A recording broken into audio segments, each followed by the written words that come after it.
Africa Enterprise Challenge Fund is an exciting program that provides funding to small businesses across Africa. Right now we're operating in 23 countries. And what we do is provide this funding through what's called a challenge fund, which is a competition-based model. That means that we run competitions and businesses bid. Well, a competition is only as good as the number of good bids we receive, and therefore marketing that competition well is a critical aspect of what we do. There is often much more of a focus on the diaspora, because it's not everybody that's going to go and invest in Somalia or South Sudan or Sierra Leone. So we have to find out really where they are.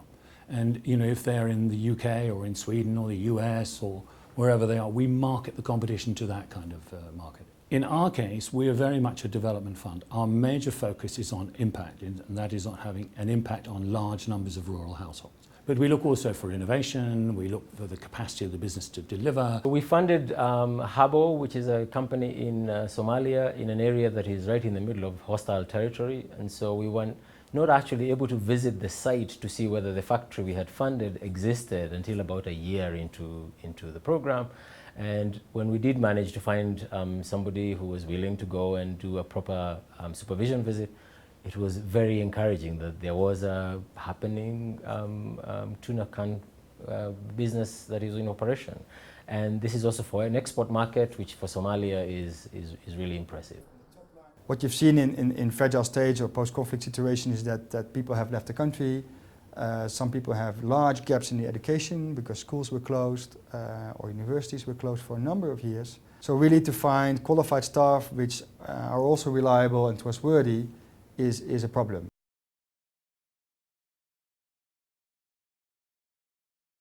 We have two things. First of all, the support that we provide them ourselves. So this is sort of advice.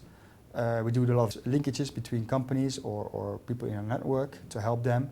For example, to generate revenue, to generate sales, but also we help them to find some people, finance director or a salesperson. And then we also have a part which is really a technical assistance part, is where we have identified gaps and needs, and there we've hired external consultants. There's a perception, a real one, partly also a false one, that those places are too risky for investors. So what we are trying to do with the FCS Africa program is to mitigate the risk.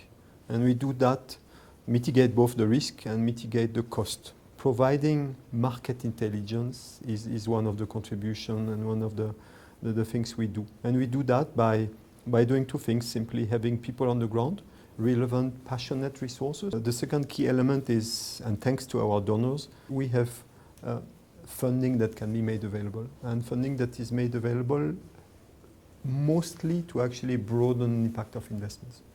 So the example I'm often given, because it's a very large-scale one, is when we worked with Rio Tinto and the government of Guinea around Simandou, helping them to implement the local content policy. The challenge in FCS is so important, so significant, that we cannot succeed alone.